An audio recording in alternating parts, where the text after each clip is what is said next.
আসসালামু আলাইকুম। আশা করি সবাই ভালো আছেন। আজকে প্রথমবার কোয়েল পাখির বাচ্চা হাটে নিয়ে গিয়ে বিক্রি করব। এর আগে আমি কখনো কোয়েল পাখির বাচ্চা হাটে নিয়ে গিয়ে বিক্রি করিনি। তো আপনারা আমার সঙ্গে থাকুন, দেখা যাক আজকে এই কোয়েল পাখির বাচ্চাগুলো আমি হাটে নিয়ে গিয়ে কত টাকা করে বিক্রি করি। এর সাথে কিছু কোয়েল পাখির ডিমও নিয়ে যাবো বিক্রি করতে। আর সেই সাথে কবুতরের ঘরে গিয়ে দেখবো যে কবুতরের বাচ্চা রয়েছে কি না। আপনারা সম্পূর্ণ ভিডিওটা জুড়ে থাকবেন, তো এখান থেকে অনেক কিছু আজকে জানতে পারবেন। নতুন করে কবুতরগুলো ডিম বাচ্চা দিয়েছে কি না সেটাও আপনাদেরকে দেখাবো। কোয়েল পাখির বাচ্চাগুলো বিক্রি করার কারণ অনেকেই জানেন, যেহেতু আপনাদেরকে আগেই আমি বলেছিলাম। যেহেতু আমি এই কোয়েল পাখির ডিমটা ফুটিয়েছিলাম, এখান থেকে যে বাচ্চাগুলো ফুটবে, তো সেই বাচ্চাগুলোকে আমি বিক্রি করার উদ্দেশ্যে এই কোয়েল পাখির ডিমটাকে ফুটিয়েছিলাম। তো সেই হিসাবে এখানে বাচ্চাগুলো আজকে মোটামুটি বয়স 15 দিন, তো মাসাল্লাহ অনেকটাই বড় হয়ে গিয়েছে। তো এর আগে আমি কিছু বাচ্চা বিক্রি করেছিলাম, তো নিশ্চয়ই হয়তো অনেকে এর আগে দেখেছিলেন। এখানকার সব বাচ্চা আমি বিক্রি করে দেবো, যদিও বা এখানে গণনা নেই কতগুলো বাচ্চা রয়েছে। তো 100 এর আগে আমি বিক্রি করেছি। আর এখান থেকে কয়েকটা পাখি রাখবো, শুধু পুরুষ পাখি কয়েকটা রাখবো, যেহেতু আমি আমার আগের পুরুষ পাখিগুলো বিক্রি করে দিয়েছি। তো এখান থেকে আমার যতটা লাগে ততটা রেখে বাকি সম্পূর্ণ বাচ্চা আমি বিক্রি করে দেবো। এখন থেকে এই বাচ্চাগুলো যদি বিক্রি করতে না পারি, আর একসঙ্গে যখন এই বাচ্চাগুলো বড় হবে, তখন যদি এই বাচ্চাগুলো একসাথে বিক্রি না হয়, তো সেক্ষেত্রে দেখা যাবে তখন আমার লসও হতে পারে এখান থেকে। তো এই কারণে আগে থেকেই এই বাচ্চাগুলোকে বিক্রি করা শুরু করে দিলাম। যেহেতু আমাদের এদিকে কোয়েল পাখি খুব একটা পরিচিত নয়, আর এই কারণে আপনারা দেখেন যে আমি মাঝে মাঝে কোয়েল পাখির ডিমটা নিয়ে গিয়ে হাটে বিক্রি করি। আর যদি এটার ব্যাপকতা থাকতো, তাহলে এই ডিমটা হয়তো আমাকে হাটে নিয়ে গিয়ে বিক্রি করতে হতো না। কোয়েল পাখির বাচ্চা রেডি করার পর চলে আসলাম কবুতরের ঘরে।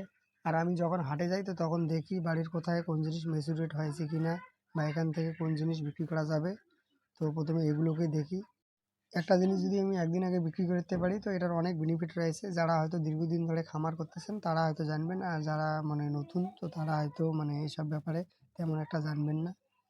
কবুতরের ঘরে এসে আমি দেখতেছি যে কোথায় বাচ্চা বড় রয়েছে। যেহেতু এটা মাসের শেষ, কিছুদিন আগে যেহেতু আমি অনেকগুলো বাচ্চা বিক্রি করে দিয়েছি, তো বর্তমানে তেমন একটা বাচ্চা নেই। আর যেগুলো রয়েছে, তো এগুলো মোটামুটি ছোটোই রয়েছে। তো তারপরেও এখানে আমি দেখার চেষ্টা করতেছি যে কোথাও বড় বাচ্চা রয়েছে কিনা। এর মাঝে এখানে 1-2 জোড়া বাচ্চা বড় থাকতে পারে, আর ওই বাচ্চাগুলো যেহেতু এই মাসে আমি বিক্রি করিনি, তো সেই হিসেবে এখানে বড় 2-1 জোড়া বাচ্চা থাকতে পারে। যদিও বা 2 থেকে 3 দিন আগে আপনাদেরকে এখানকার সব ডিম বাচ্চা আমি দেখিয়েছিলাম, তো তারপরেও এখানে আরও কিছু কবুতর নতুন করে ডিম দিয়েছে, বাচ্চা দিয়েছে। তো সেটাও আপনারা দেখুন।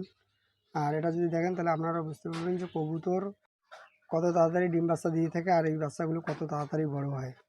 আর এই কবুতর এত তাড়াতাড়ি ডিম বাচ্চা দেয়, আর এই কবুতরের বাচ্চা এত তাড়াতাড়ি বড় হয় বলে খুব সহজে কবুতর থেকে ভালো একটা টাকা প্রতি মাসে মাসে ইনকাম করা যায়। এখানে যে বাচ্চাটা দেখতে পাচ্ছেন, তো এরকম বাচ্চা এখানে 2টা রয়েছে।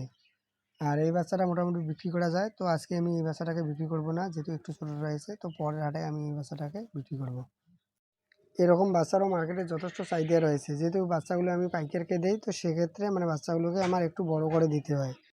কবুতরের বাচ্চা যেহেতু খুব সহজে তাড়াতাড়ি বড় হয়, তো সেক্ষেত্রে খুব একটা বেশি সময় লাগে না। তো 2 দিন আগে আপনারা এখানে দেখেছিলেন ডিম, তো আলহামদুলিল্লাহ আজকে এখানে বাচ্চা দিয়েছে। আর এই জন্য আমি এখানে বুঝতে পারি না যে কখন কোথায় ডিম থাকে, কোথায় বাচ্চা থাকে। আর এই জন্য আমাকে বারবার এসে এই কবুতরের ঘরে দেখতে হয় যে কোথায় ডিম রয়েছে, কোথায় বাচ্চা রয়েছে। এর আগের ভিডিওতে একবার জানতে চেয়েছিল আমার এই কবুতরগুলোর জন্য প্রতি মাসে কত টাকার খাবার লাগে। যদিও বা এর আগে আপনাদেরকে জানিয়েছিলাম যে আমার এই কবুতরগুলোর জন্য প্রতি মাসে 2.5 থেকে 3,000 টাকার মতো খাবার লাগে। তারপরেও সেই ভাই আমাকে আবার নতুন করে এখানে বলেছিল যে 1 তারিখ থেকে 30 তারিখ এই আমার কবুতরগুলোর জন্য কত টাকার খাবার লাগলো। তো সেই হিসেবে একটা নতুন করে ভিডিও করে পরবর্তীতে জানিয়ে দিতে। আপনাদের মতামতকে একটু কমেন্ট করে জানাবেন। আর যদি আপনারাও চান যে আমার এই কবুতরগুলোর জন্য 1 মাসে কত টাকা খরচ হয়, 1 তারিখ থেকে 30 তারিখ পর্যন্ত কত টাকা খাবার খেলো এই কবুতরগুলো, আর সেই সঙ্গে এই 1 মাসে আমি কতগুলো বাচ্চা পেলাম আর কত টাকার বিক্রি করলাম, তো আপনারাও যদি চান তো আমাকে একটু কমেন্ট করে জানাতে পারেন। যদিও বা 1 তারিখ থেকে 30 তারিখ এভাবে কবুতরের হিসাবটা হয় না। এভাবে হিসাব করতে গেলে কমসে কম 2 থেকে 3 মাসের দরকার হয়। এর কারণ হিসেবে যদি আপনাদেরকে বলি, তাহলে আপনারাও বুঝতে পারবেন। আজকে হচ্ছে ইংরেজি মাসের 26 তারিখ। তো আজকে মনে করেন আজকে যে কবুতরটা ডিম দিয়েছে, আর এই কবুতরের ডিম থেকে বাচ্চা ফোটা পর্যন্ত আর বাচ্চাটা বিক্রি করা পর্যন্ত মোটামুটি 1 মাস সময় লাগবে। তো সেক্ষেত্রে দেখা যাবে এই কবুতরের বাচ্চাটা বিক্রি করতে করতে আমার মোটামুটি পরের মাসে 26 তারিখ লেগে যাবে। তো পরের মাসে যদি 26 তারিখ লেগে যায়, তো সেক্ষেত্রে দেখা যাবে যে এই মাসে আপনাদেরকে তাহলে এই কবুতরের হিসেবটা দিতে পারবো না। সামনের মাসে যদি 1 তারিখ থেকে আমি হিসাবটা করি, তাহলে দেখা যাবে এখানে আমার আগে থেকে যেহেতু কয়েক জোড়া বাচ্চা রয়েছে, তো সেই মাসে বাচ্চার পরিমাণটা অনেকটাই বেশি হবে। এর পরের মাসে বাচ্চার পরিমাণটা অনেকটাই কম হবে। যেহেতু 1 তারিখ থেকে হিসেবটা ধরা হয়েছে, তো এই মাসের শেষে গিয়ে যেহেতু কবুতরগুলো ডিম পাড়বে, তো শেষে এখান থেকে আমি বাচ্চাগুলো পাবো না। এক্ষেত্রে আপনাদেরকে মানে যেটা করতে হবে, তো সেক্ষেত্রে আপনাদেরকে কমসে কম 2 থেকে 3 মাসের হিসেবটা দেখতে হবে, তাহলে আপনারা মানে সম্পূর্ণটা বুঝতে পারবেন। আমি এই কবুতরগুলোর মানে অ্যাভারেজ হিসাব করে দেখেছি যে এখান থেকে প্রতি মাসে 40 থেকে 45 এমনকি কোনো সময় 50 জোড়া বাচ্চা পেয়ে থাকি। আজকে এখানে বিক্রি করার মতো তো তেমন কোনো বাচ্চা পেলাম না। তো এর মাঝে নতুন করে অনেকগুলো কবুতর ডিম দিয়েছে, অনেকগুলো কবুতর আবার নতুন করে বাচ্চা দিয়েছে। এর পরবর্তীতে অন্য একটা ভিডিওতে আপনাদেরকে জানিয়ে দেবো মানে এখন পর্যন্ত আমার কবুতরগুলো কতগুলো ডিম দিয়েছে, কতগুলো বাচ্চা দিয়েছে। তো সেই হিসেবটা আরেকটা ভিডিওতে আমি আপনাদেরকে জানিয়ে দেবো।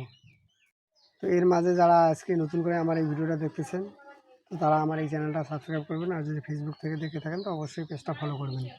ভিডিওটাতে অবশ্যই একটা লাইক দেবেন, আর কোন বিষয়ে জানতে চান আমাকে কমেন্ট করে জানাতে পারেন। কবুতরের ঘরে এসে যেহেতু আজকে কোনো রকম বাচ্চা পেলাম না, তো আজকে আমাকে কোয়েল পাখির বাচ্চা আর কোয়েল পাখির ডিমটা নিয়ে গিয়ে হাটে বিক্রি করতে হবে। তো আপনারাও আমার সঙ্গে থাকুন, আজকে দেখুন মানে আমি কোয়েল পাখির বাচ্চাগুলো কত টাকায় বিক্রি করি।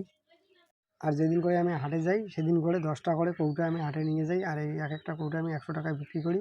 তো সেই হিসেবে মানে যেদিন আমি হাটে যাই তো 1000 টাকার ডিম আমি বিক্রি করি। আজকে যখন আমি কোয়েল পাখির বাচ্চাগুলো বাড়ি থেকে নিয়ে আসি, তো তখন আমার কাছে খাঁচাটা ছিল না, আর এই খাঁচাটাকে মানে আমি আরেকজনকে দিয়েছিলাম। যেহেতু সে আমার বাড়ি থেকে কোয়েল পাখির বাচ্চা নিয়ে গিয়েছিলো, তো তখন আমি তাকে এই খাঁচাটা দেই। তো আজকে যেহেতু হাটে যাচ্ছি, তো তাকে আগে থেকেই বলেছিলাম যে খাঁচাটা হাটে নিয়ে আসার জন্য। তো সেই হিসেবে সে আগেই খাঁচাটা নিয়ে আসে হাটে। আর এখন এই খাঁচার মধ্যে বাচ্চাগুলোকে মানে ভরে ভরে রাখতেছি।